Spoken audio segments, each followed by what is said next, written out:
భాష దినోత్సవ శుభాకాంక్షలు. తెలుగు అనే పదంలోనే ఎంతో మాధుర్యం ఉంది కదా. తేనెలొలకు భాష మన తెలుగు భాష.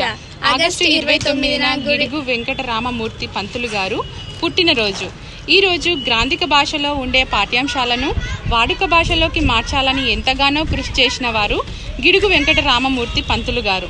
తెలుగు భాషకు ఆయన చేసిన కృషి చిరస్మరణీయం. వాడుక భాషలోనే పాఠ్యాంశాలు ఉండాలని ఆయన కృషి చేశారు.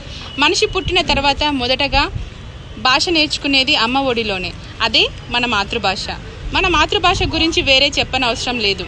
మన తెలుగు భాషలోని పద్యాలు, కవితలు, గేయాలు, ఛందస్సు మొదలైనవి వాటికవే సాటి, వాటికి లేదు పోటీ. అందుకే అన్నారు శ్రీకృష్ణదేవరాయలు, దేశ భాషలందు తెలుగు లెస్స.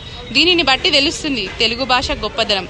మన మాతృభాష తల్లిపాల వంటిది, పరభాష పోతపాల వంటిది అని కొమర్రాజు లక్ష్మణరావు గారు చెప్పారు. అనగా ఏ ప్రాంతం వారికైనా వారి భాష అమ్మ లాంటిది. అటువంటి కమ్మనైనా మన మాతృభాషలోనే మనం భాషించుదాం అని తెలుపుతూ అందరికీ మరోసారి తెలుగు భాష దినోత్సవ శుభాకాంక్షలు.